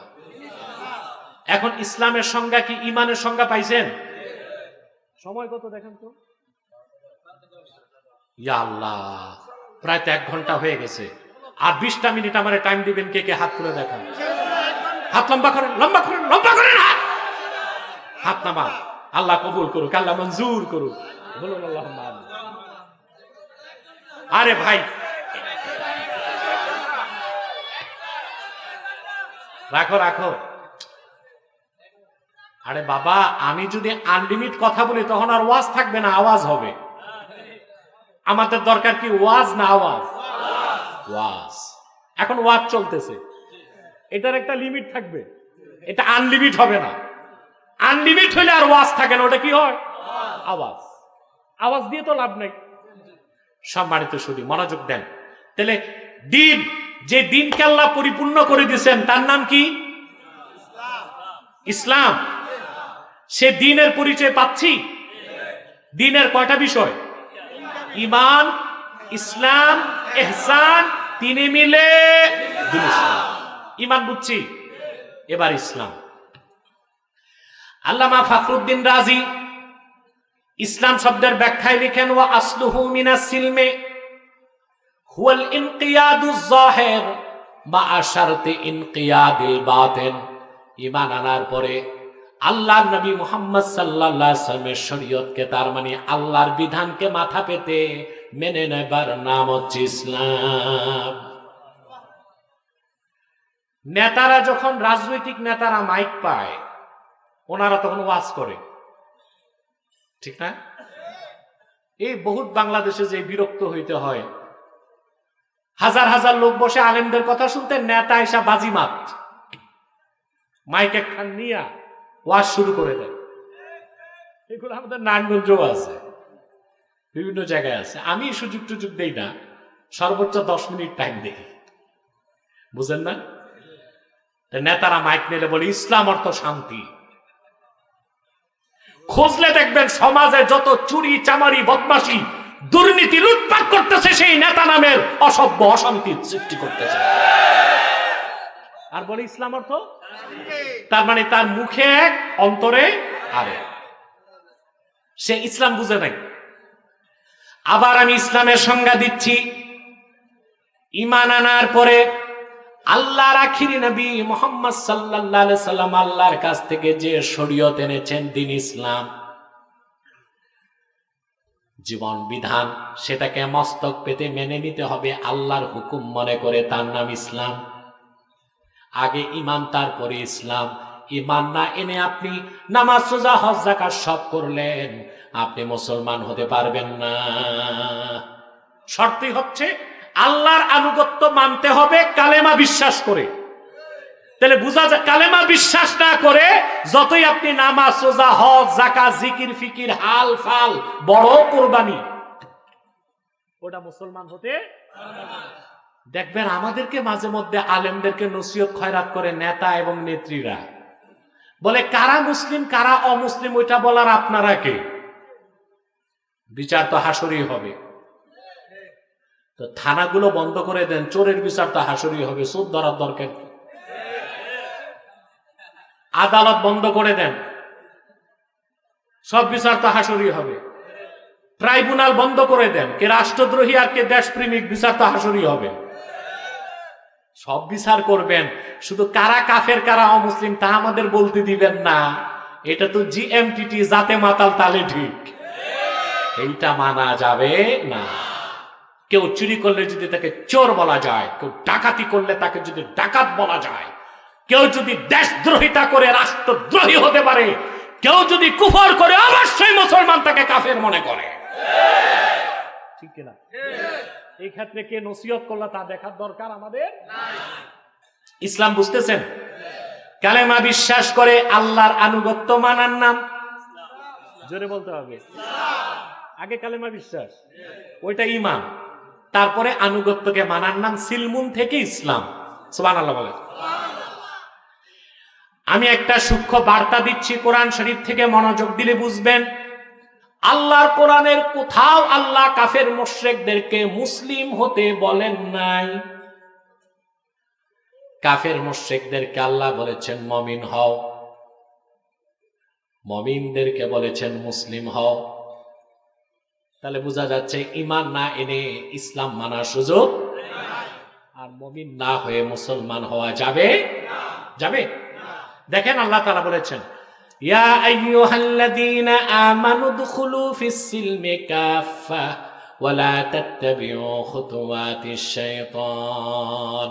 হে ইমানদারগণ, তোমরা ইসলামে প্রবেশ করো পরিপূর্ণভাবে। আরেক জায়গায় বলেছেন, ইয়া আইয়ুহাল্লাযীনা আমানু তাকুল্লাহা হাক্কা তুকাতিহি ওয়া লা তামুতুন্না ইল্লা ওয়া আনতুম মুসলিমুন। ইমানদারগণ, তোমরা যথাযথ আল্লাহকে ভয় করো, তোমরা যথাযথভাবে আল্লাহকে ভয় করো, আর পরিপূর্ণ মুসলিম না হয়ে মৃত্যুর স্বাদ গ্রহণ। আগে মুমিন তারপরে মুসলিম, কথা বুঝে না? আগে মুমিন তারপরে মুসলিম। ঈমান না এনে মুসলমান হবার কোনো সুযোগ নাই। আরে রাত বেশি হওয়াতে শিকি আদলি পাশিকা বাটকারা সব চলে যাচ্ছে। ছোট বাচ্চা এগুলো ঘুমাবে আর কি, বুঝতে পারছি আর মাদ্রাসার বাচ্চা। আরে সব বাটকারার মতো ছোট ছোট ছোট ছোট। টাইম হয়েছে না, ঘুমের টাইম। এত রাত যে বসছে তাই কি কম? সুবহানাল্লাহ। সবগুলোর বয়স 7 বছর 10 বছর। আমরা তাদের ছেড়ে দিই, যায় ঘুমাক একটু, ঠিক কিনা? ঈমান বুঝছেন, ইসলাম বুঝছেন? 3 নাম্বার হচ্ছে ইহসান, অর্থাৎ ঈমান এনে আল্লাহর আনুগত্য মানলেন, তার নাম ইসলাম। আর আনুগত্যটা হবে আল্লাহর জন্য। নামাজ হবে কার জন্য? রোজা, হজ, যাকাত, জিহাদ, রাজনীতি, লেনদেন, বিচার আচার, কোরবানি, এটার নাম ইখলাস, এর আরেক নাম ইহসান। এই ঈমান, ইসলাম, ইহসান তিনে মিলে তিন ইসলাম। সেই দিনকে আল্লাহ পরিপূর্ণ করে দিয়েছেন, আল ইয়াউমা আকমালতু লাকুম দীনাকুম। সুবহানাল্লাহ। এবার গুরুত্বপূর্ণ 2টা পয়েন্টে কথা বলে আমি বিষয়টাকে সমাপ্তি করে দেব ইনশাআল্লাহ। দ্বিতীয় বিষয় হচ্ছে যে ইসলাম, দিন ইসলামকে চিনলেন, ঠিক না? দিন ইসলামকে মানার পরে, গ্রহণ করার পর, দিনের বাইরে অন্য কিছু ভালো গ্রহণ করা যাবে? কথা বলো, আমরা কি গ্রহণ করি? জি।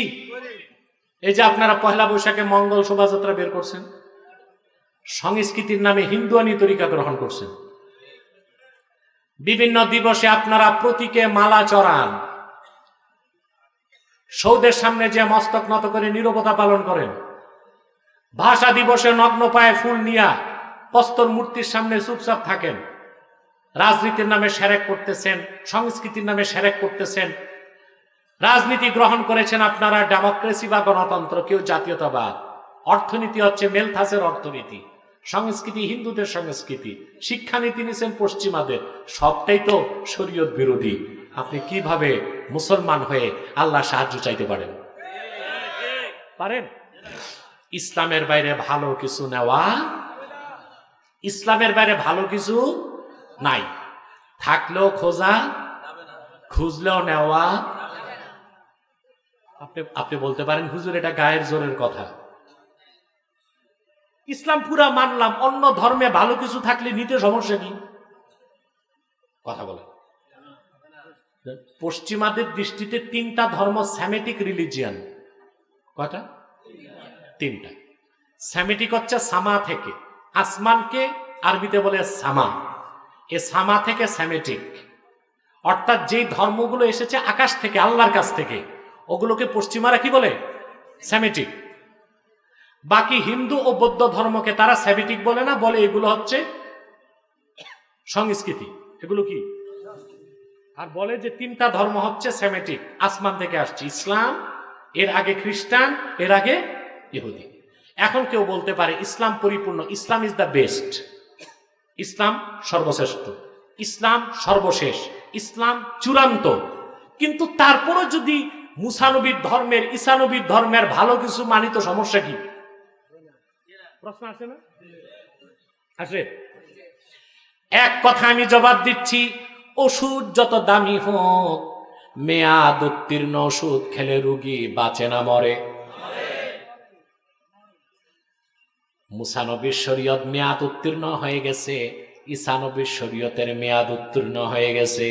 এখন শুধু ইসলাম, কেবল ইসলাম, একমাত্র ইসলাম। পূর্বে সেই ধর্মের মেয়াদ উত্তীর্ণ ঔষধ খেলে মরা ছাড়া গতি নাই। আছে? ক্যান্সারের সবচেয়ে দামি ওষুধ হচ্ছে কেমোথেরাপি। কি? এখন যে কেমোথেরাপির মেয়াদ চলে গেছে ওটা দিলে ক্যান্সার রোগী বাঁচবে না, তাড়াতাড়ি মরবে। মুসা নবীর মাধ্যমে শরীয়ত এসেছে আল্লাহর কাছ থেকেই। ঈসা নবীর আগমনের মাধ্যমে মুসা নবীর শরীয়ত মেয়াদ উত্তীর্ণ হয়ে গেছে। ঈসা নবীর শরীয়ত ছিল সচল। ১৫০০ বছর আগে আখিরি নবী মুহাম্মদ সাল্লাল্লাহু আলাইহি সাল্লামের দিন ইসলাম পরিপূর্ণ করে দেবার মাধ্যমে আল্লাহ তাআলা ঈসা মুসা সবার দিন ধর্মের মেয়াদ উত্তীর্ণ করে দিচ্ছেন। ডেট এক্সপায়ার্ড, মেয়াদ উত্তীর্ণ। এখন ইসলামের বাইরে ওই সব ধর্ম থেকে ভালো কিছু নেওয়া যাবে না। তো ডেট ফেল। কি ফেল? Date fail. ওষুধ খেলে রোগী বাঁচবে না মরবে? নেওয়ার সুযোগ। এবার আসেন, তাহলে আমরা তৃতীয় যে কথাটা বলছি, আমরা পৃথিবীতে আজকে মার খাচ্ছি। মার খাচ্ছি না? কেন মার খাচ্ছি? আজকে আমরা বাংলাদেশের 14 কোটি মুসলমান, যারা আমাদের পদধূলার মর্যাদাও রাখে না, তারা আজকে আমাদের উপর লাঠি গড়াবার চেষ্টা করছে। এটা কি ইজ্জত না জিল্লাত? পৃথিবীর প্রতিটি জনপথে আজকে মুসলমান নির্যাতিত, নিপীড়িত। কি মধ্যপ্রাচ্যে, কি দূর প্রাচ্যে, কি নিকট প্রাচ্যে মুসলমানরাই নির্যাতিত এবং নিপীড়িত। তার একটাই কারণ, মুসলমান দিন থেকে সরে গেছে।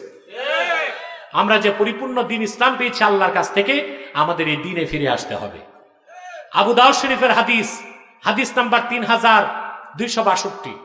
আল্লাহর হাবিব সাল্লাল্লাহু আলাইহি ওয়াসাল্লাম ইরশাদ করেছেন, ইদা তাবায়াতুম বিল আইনা ওয়া আখাযতুম আযনাবাল বাকর ওয়া রাদিতুম বিয-যার'i ওয়া তারাকতুমুল জিহাদ সাল্লাল্লাহু আলাইকুম যুল্লান লা ইয়ানজাউহু হাত্তা তারজিউ ইলা দীনিকুম।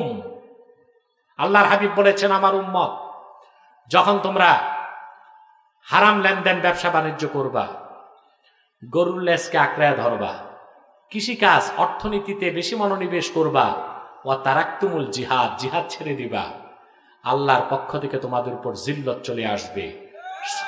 সে জিল্লত ও বেইজ্জতি থেকে তোমরা বাঁচতে পারবা না যতক্ষণ না আবার দিনের পথে ফিরে আসো।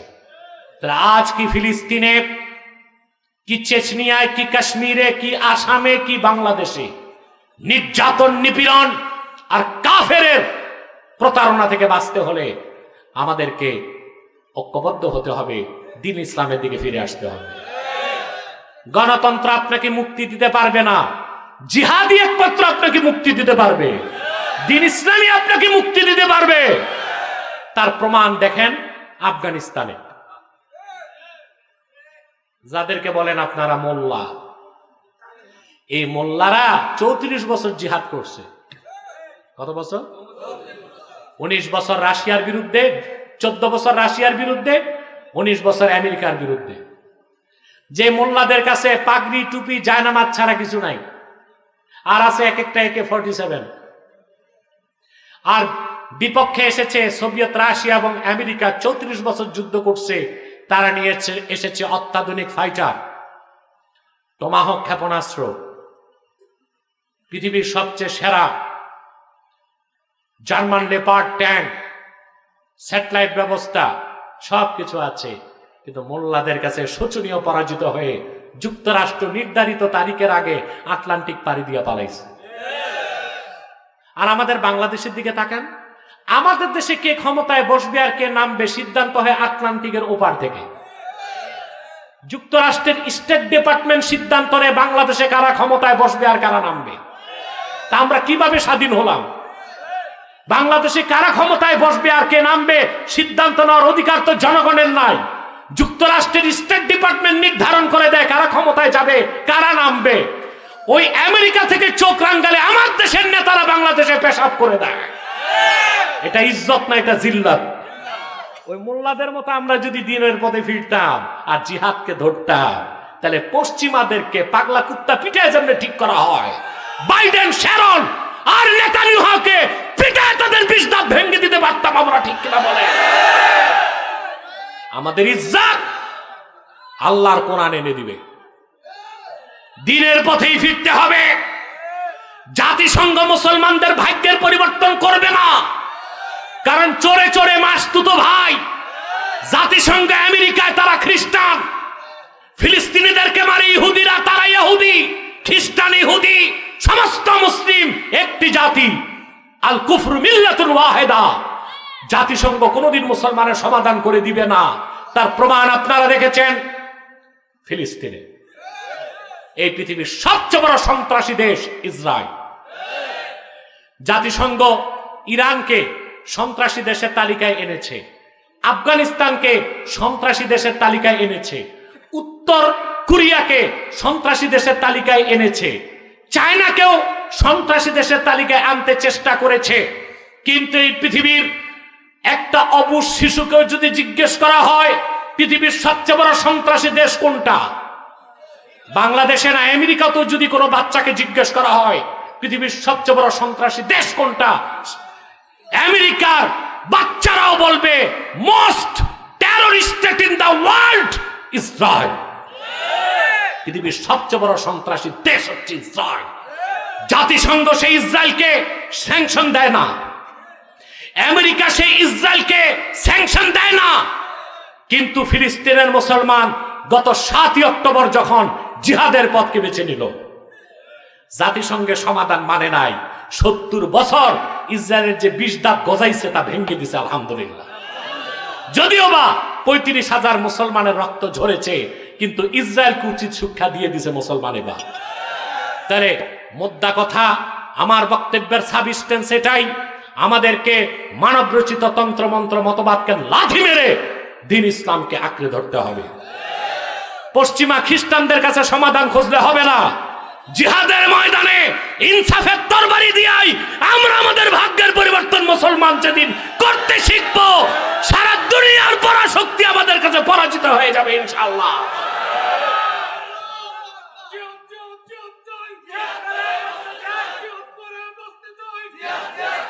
সাদাকাল্লাহুল আযীম ওয়া সাদাকা রাসূলুহুন নবিয়ুল কারীম ওয়া নাহনু আলা যালিকা মিনাশ শাহিদিন ওয়াশ শাকিরিন ওয়ালহামদুলিল্লাহি রাব্বিল আলামিন।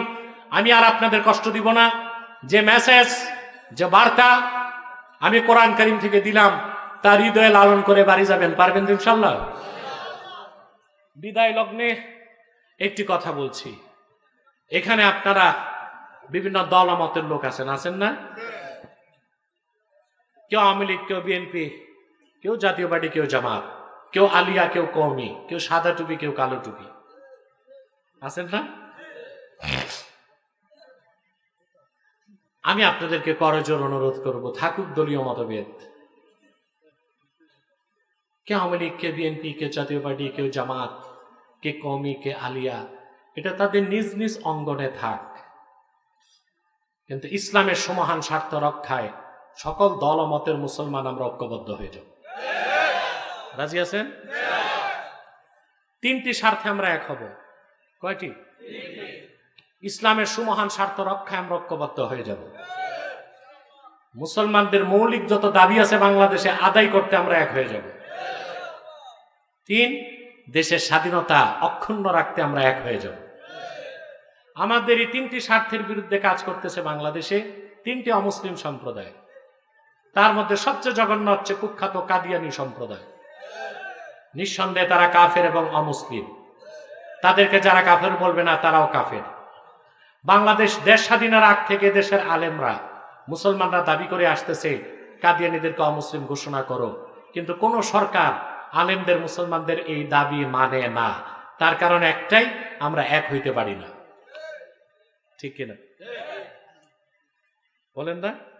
তাহলে আমাদের সকল দলের মুসলমানের দাবি কাদিয়ানীদেরকে অমুসলিম ঘোষণা করতে হবে। তারা মানুষকে ধোঁকা দিচ্ছে। মুসলমানদের মতো দাড়ি রাখে, টুপি লাগায়, মুসলমানদের মতো নাম রাখে, তাই বলি কি তারা মুসলমান হবে? দাড়ি রাখলে কেউ যদি মুসলমান হতে পারত, তো রবীন্দ্রনাথ ঠাকুরের চেয়ে বড় মুসলমান কে হইত? সে মুসলিম ছিল? বলেন, না মুসলিম ছিল? টুপি লাগালে মুসলমান হওয়া যায়? আপনারা দেখবেন ভারত পার্লামেন্টে কংগ্রেসের হিন্দু এমপিরাও লম্বা টুপি লাগায়, দেখছেন? সাদা টুপি। আর এই হিন্দুরা টুপি লাগায় কি মুসলমান হয়ে যাবে? নাম রাখলে মুসলমান হওয়া যায়? এক শয়তান বোতলে পেশাব করে উপরে নাম লেখছে শরবত, শরবত হবে? তদ্রুপ কাদিয়ানিরা কাফের। আব্দুল আউয়াল, আব্দুল সামাদ, মুবাশশির আলী, কবির চৌধুরী, শাহরিয়ার কবির আর নিঝুম মজুমদার, এসব নাম রাখার দ্বারা তারা মুসলমান হতে পারে না। আমার ভাইয়েরা, আমার বন্ধুরা, আমার আল্লাহ নূর নবীজি আমার মুহাম্মদ সাল্লাল্লাহু আলাইহি সাল্লামের ইসলাম ও কোরআনের হাজার হাজার হাজার বছর পরে বর্তমান ভারতের কুখ্যাত পাঞ্জাবের কুখ্যাত গুরুদাসপুরের কুখ্যাত কাদিয়ানে ইংরেজ আমলে এক শয়তান নিজকে নবী দাবি করছে। চিল্লায় বলেন নাউজুবিল্লাহ। শয়তানটার নাম রেখেছিল তার বাপ মির্জা গোলাম আহমদ কাদিয়ানি। সাবধান, তাকে গোলাম আহমদ বলা যাবে না, কারণ গোলাম আহমদ অর্থ আহমদ এর গোলাম। কোন কাফের কোনদিনও গোলাম আহমদ এর গোলাম হতে পারে না। আর কাদিয়ানের কাযযাব ছিল শেষ দরজার কুখ্যাত কাফের। সে গোলাম আহমদ এর গোলাম ছিল না, সে ছিল কুখ্যাত শয়তানের কুখ্যাত গোলাম। কাদিয়ানের কাযযাব, মিথ্যানবতের দাবিদার, ইংরেজদের পা চাটা গোলাম মির্জা গোলাম শয়তান কাদিয়ানির উপর গজব এসেছে 1908 সালে। যখন গজব এসেছে, কাদিয়ানের কাযযাব, মিথ্যানবতের দাবিদার মির্জা গোলাম শয়তান কাদিয়ানি, ইংরেজদের পা চাটা গোলাম মির্জা গোলাম শয়তান কাদিয়ানি 1908 সালে ধ্বংস হয়ে কুখ্যাত জাহান্নামের কুখ্যাত কুকুরে পরিণত হয়েছে। তার অনুসারীরাও ধ্বংস হয়েছে। বর্তমানে কিছু কাদিয়ানি বাংলাদেশে আছে, যারা ইসলাম ও মুসলমানের বিপক্ষে চক্রান্ত করে যাচ্ছে। তাদেরকে নির্মূল করার জন্য সকল দলের মুসলমানকে ঐক্যবদ্ধ হইতে হবে। রাজি আছেন? নাম পরিবর্তন করে করে তারা মিথ্যা পরিচয় দেয়।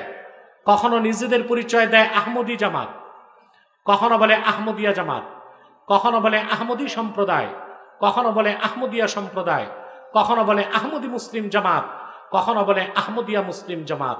সাবধান, যত কাদিয়ানি ছিল আছে থাকবে, তারা কেউ আহমদী জামাত নয়, আহমদিয়া জামাত নয়, আহমদী সম্প্রদায় নয়, আহমদিয়া সম্প্রদায় নয়, আহমদী মুসলিম জামাত নয়, আহমদিয়া মুসলিম জামাত নয়, তারা শয়তানি জামাত, কুখ্যাত জাহান্নামের কুখ্যাত কুকুরের দল। আমাদের সকল দলের একটাই দাবি, কি আওয়ামী লীগ, কি বিএনপি, কি জাতীয় পার্টি, কি জামাত, কি কওমি, কি আলিয়া, সকল মুসলমানের একটাই দাবি, অনতিবিলম্বে স্বাধীন বাংলায় শয়তান কাদিয়ানীদেরকে রাষ্ট্রীয়ভাবে অমুসলিম ঘোষণা করতেই হবে, করতেই হবে, করতেই হবে। এই দাবি আদায় যদি তাহরিকে খাতমে নবুয়ত বাংলাদেশের ব্যানারে জান ও মাল দেবার ডাক আসে, কারা কারা প্রস্তুত আছেন হাত তুলে?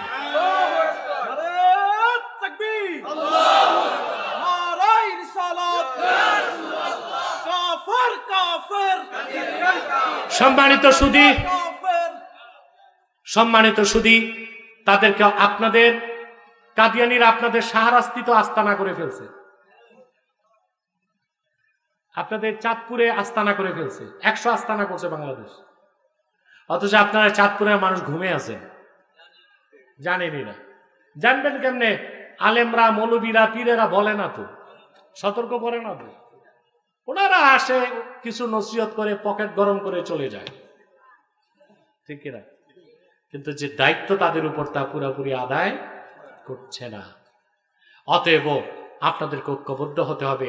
তাদেরকে অর্থনৈতিক সহযোগিতা করবেন না, করেন আপনারা? জি করেন। প্রাণ কোম্পানির যত জিনিস তাদের, সেজান কোম্পানির জুস তাদের, আর FL এর পণ্যগুলো তাদের, প্রথম আলো, ডেলি স্টার, কালের কণ্ঠ তাদের। এগুলো ধরবেন না, কিনবেন না, বেচবেন না, মনে থাকবে। আরেকটা অমুসলিম সম্প্রদায় আমাদের বিরুদ্ধে কাজ করছে, এটা হচ্ছে ইসাই তরিকা, খ্রিস্টানদের একটা গোপন দল। 1975 সালে তারা মাঠে নামছে। এই পর্যন্ত 2.5 লক্ষ মুসলিম পরিবারকে খ্রিস্টান বানাইছে। এদের পরিচয় দেয় এরা ইসাই মুসলমান, মানুষকে খ্রিস্টান বানায়, তারপর বলে তুমিও মুসলমান, তবে তুমি ঈসার উম্মত মুসলমান। নাউজুবিল্লাহ বলবেন। ঈসার উম্মত মুসলমান না খ্রিস্টান? এইভাবে তারা মানুষকে ধোঁকা দিচ্ছে। তাদের মাস্টার প্ল্যান হচ্ছে 2050 সালের মধ্যে তারা পার্বত্য চট্টগ্রামকে আলাদা করে একটা খ্রিস্টান রাষ্ট্র বানাবে। নামে খ্রিস্টান রাষ্ট্র, চালাবে ইহুদিরা। এই যে KNF, কুকি চিন, এরা কারা? এরা বনি ইসরায়েল, ইহুদি। এরা কি ইহুদি? আমরা জানি তারা বৌদ্ধ উপজাতি না, তারা ইহুদি। আমার বক্তব্যে গত বছর আমি বলেছি এটা, তারা ইহুদি, বনি ইসরায়েল। KNF কে ইসরায়েল টাকা দেয় এই দেশের স্বাধীনতায় আঘাত করতে। তা আমার দেশের বুদ্ধিজীবীদের উপর আমার এখন আর অভিমান হয় না। এগুলো একরকম জন্তু। এরা আলেম ওলামা পীর মা শেখদেরকে রাজাকার বলে, দেশ বিরোধী বলে, স্বাধীনতার শত্রু বলে। আর কুকি চীনের ইহুদিরা দেশকে ভাগ করতেছে, খ্রিস্টানরা দেশের স্বাধীনতায় পিছন দিক দিয়া ছুরি মারতেছে, তাদের বিরুদ্ধে তাদের কোনো বক্তব্য নাই। কারণ মাল পানি আসে। যদি তারা তাদের বিরুদ্ধে বলে তো সাপ্লাই বন্ধ। কি বন্ধ? সাপ্লাই বন্ধ হয়ে যাবে। আমরা বলে যাব আলেমরাই এদেশের প্রকৃত দেশপ্রেমিক। সব রাজনৈতিক দল মাথা বিক্রি করতে পারে, ইসলামপন্থীরা মাথা বিক্রি করতে পারে না, মাথা দিতে জানে। আর সবাই ম্যানেজ হয়। কি হয়? ম্যানেজ হয়। এগুলো ম্যানেজ করে আমেরিকা স্টেট ডিপার্টমেন্টের মাধ্যমে, ইসরায়েল করে, করে কিছু না। ভারত কোনো শক্তিশালী দেশ না, এটার কাজ হচ্ছে আমেরিকার গোমস্তামি করা। এই একটা কাজ, আর কোনো কাজ নাই তার। মাঝে মধ্যে চায়না উষ্টা টুষ্টা দিয়ে একটু সিধা করে। সিধা তো হবে না, কুকুরের লেজ বাঁকাই থাকে, এটা কখনো সিধা হয় না। আমাদেরকে ঐক্যবদ্ধ থাকতে হবে দেশের স্বাধীনতা অক্ষুণ্ণ রাখতে। পারবেন না ইনশাল্লাহ? আপনারা এখন ঝগড়া করেন টুপি নিয়ে, কই তোর গোল টুপি, তোর পাঁচকুল, তুই ওহাবি, তো ওইটাকে তুই বেদাতি। এগুলো করতে করতে তো ভাই দেশ হারাবেন, তখন তো কল্লাই থাকবে না, টুপি লাগাইবেন কই? কথা বলেন। এগুলো নিয়ে যদি মারামারি করেন দেশ তো হারাবেন, তো কল্লা থাকবে না। তো টুপি 5 কল্লি হোক, 7 কল্লি হোক, 3 কল্লি হোক, একটা কল্লি না থাক, টুপি লাগাইবেন কি মাথায় না হাঁটুতে? বুঝেন না কথা? মাসলাক ভিন্ন জিনিস। আমারে ফাঁসি দিল, আমি আমার মাসলাক ছাড়বো? আর আপনাকে কিয়ামত তো ওয়াজ করে বুঝালে আপনি আপনার মাসলাক ছাড়বেন? আমার মাসলাক আমার, তোমার মাসলাক তোমার, মাসলাক যার যার, দিন ইসলাম সবার।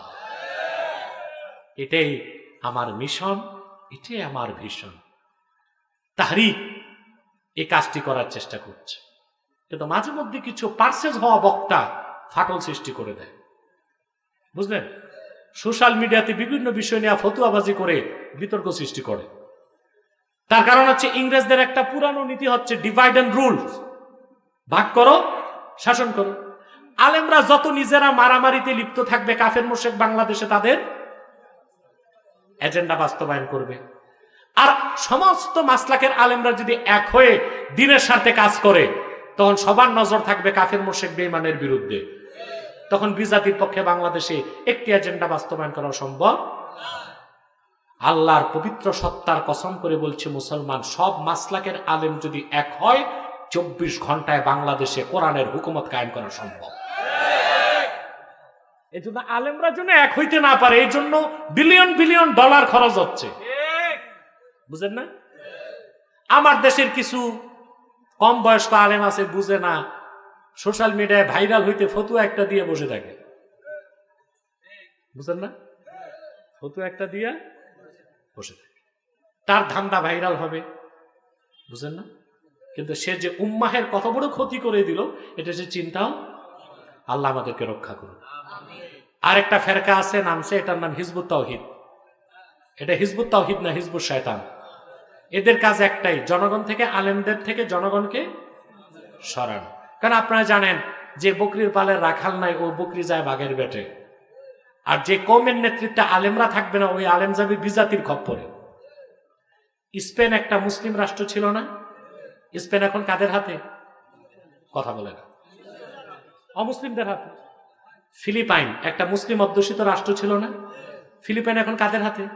খ্রিস্টানদের হাতে। নাকের ডগায় আরাকান, এটা একটা স্বাধীন মুসলিম রাষ্ট্র ছিল, আরাকান, এটা এখন কাদের হাতে? উগ্র বৌদ্ধদের হাতে। তো বাংলাদেশের মুসলমান এটা মনে করেন না 3 লাখ মসজিদ আছে, 10,000 মাদ্রাসা আছে। যদি এক হইয়া কাজ করতে না পারেন, হঠাৎ ঘুম থেকে উঠে দেখবেন স্বাধীনতা হারাইছেন। বুঝেন নাই? আমার হৃদয়ের এই ব্যথাটা বাকি আলেমরা যেন অনুভব করে, আমি চেষ্টা করে যাচ্ছি। আমি জানি না আল্লাহ আমাকে সফল করবেন কিনা।